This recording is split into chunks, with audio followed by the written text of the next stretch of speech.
In this video, I want to discuss event-driven macros. I want to talk about what they are. I want to talk about how you can have a standalone macro or an embedded macro as an event-driven macro. I want to show you how to create an event-driven macro, both via the wizard and manually. So first I want to make sure that you understand what a macro is in Access. A macro in Access is just a series of commands that you would have Access run in a logical order. And you'll get a better idea of what a macro is based on me explaining about event-driven macros. There are a number of different kinds of macros, but they all follow the logical steps of specific commands that you give it to achieve a certain outcome that you want to have. So let's move on to explaining about specifically event-driven macros. In order to do that, I'm going to go into the design view of this particular report. In this design of this view of this particular report, you can come over here under the Event tab and you can see a list of various events that may happen to this particular report. For example, you may have something happen. You may associate a macro that runs when the report is opened. Or you may associate a macro when the report is closed. For example, here is a macro that's indicated to run when the report is closed. And there's lots and lots of different events that are listed here. So one thing that I want to make sure that you understand is that you can have events for any control that is on a form or report. And then you can associate running a macro with any of those events that may occur. For example, if something was clicked on, then you could associate a macro with that. Now moving on, there are two different kinds of event-driven macros that you can have. One is a embedded macro, and the other is a standalone macro. So to go back up here and get the list of events for the report, I clicked over here and it gave me a list of events, and you can see this particular macro right here is listed. And if I come over here, I can see that it is listed in the navigation pane as a standalone macro. And I can pick any of the standalone macros that are in the list, but I choose to have this one. I can also show you an embedded macro, and so to do that I will go into the design view of this particular form main menu, and I can click here on this particular button, and you'll see that it says embedded macro. So this particular embedded macro was created inside of this form, and it is not a standalone macro, meaning it does not exist over here. It does not, it's not listed in the navigation pane, and it's also going to go away if this form were to be deleted. Then this macro would be deleted as well. And so those are the two kinds of macros that can be associated with an event. So now I want to talk about creating event-driven macros. So I'm going to go ahead and close this particular form, and I'm going to go ahead and go into the design view of this form. Now, I want to show you first how to create an event-driven macro with the wizard, and then I want to show you how to create a macro manually. To do that, I'm going to come up here to the design view, and what I'm going to do is I'm going to put a button right here that says I want to go to the next record when I'm in form view. So I'll click on design, and I will first make sure that the wizard is turned on, since we want to show you how to do this operation with the wizard first.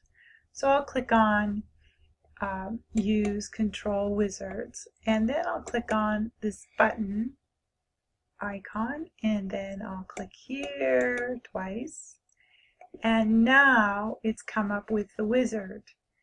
And again, we wanted it to run a macro that would go to the next record. So I'm going to click on go to the next record here, and then I'll say next, and I'm going to have it show the text on the button next record. I'm not going to use a picture. And so then I'll click on next, and I'll say next record button here, and then I'll say finish. And so now you can see that this particular button says next record on it. And you can also come over here in the property sheet for this particular button. You can see the next record button, command button. It says an embedded macro. Okay, and we could actually go in and look at what it says that it has created for commands by clicking on that build button, and here's a list of what the wizard has come up with for the macro, this embedded macro. So to see it run, I'm going to go ahead and right click, and I'm going to go into form view, and then I can see my form in form view, and I'll click on next. So we're on record 1, I'll click on next record, and I see next, the next record 2. Okay, so you can see that in fact it does do what it's supposed to do. Okay, so I'm going to right click, and I'm going to go back into design view. Now, just to make it look nice, I'm going to go ahead and create another button that's going to go to the previous record. So I'll click on design, I'll click on button, and I'll come here, trying to get the menu to go away, double click, and I'm going to go to the previous record, and I'll indicate that in the wizard. I'll click on next. I'm going to have the text previous record show. I'll click on next again. I'll say previous record button. I'll click on finish, and here we have now a previous record. When I go into form view, you can see that I have a previous record button here now. So to test it, I'll say click on next record, and it goes to the next record, and then I can click on previous record, and it goes to the previous record. So now I want to show you how to create a event-driven macro manually. And for demonstration purposes, I'm going to go into the design view, And I'm going to remove this close button because I'm going to go ahead and show you how to create this close button. So I'll delete it. And then I'm going to turn off the wizard so that I can show you how to create that particular button. That's an event-driven button because when you click on it, it's supposed to close the form. So I'm going to click here on button, and I'll click on the form, and I'll type close over this, I think it said command 36. And then I will come over here, and here in the on-click event, I'm going to click on the build button. I'm going to leave this be the macro builder because I want macro for this example. And I'll click on OK. And I'm going to say close window. And then I'm going to say form because I want to close the form. And then the list of forms are right here. And I'm going to click on form evaluations because that's the form that I want to close. And then I'll click on close. And I'll say yes, I want to close it and update the property that I've got an embedded macro. And so now it says that I have an embedded macro. And so if I come over here and I click on home and I go into the form view, I can see that in fact I have a close button here. Now let's try it out and see what happens when I click on close. Oh, it's asking if I want to save because remember I made changes to this form. So I'll say yes, I want to save the design changes. And so then it goes to close the form slowly. So that's an overview of event-driven macros and how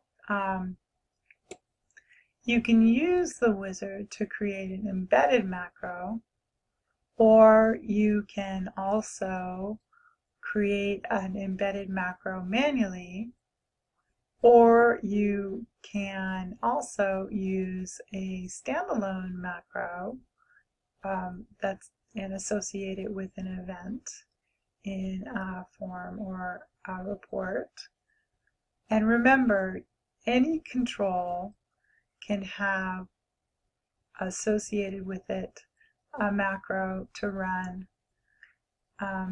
Any control will run a macro if a certain event occurs. It depends on how you design your form or report. All right, so thank you very much for listening and watching this video.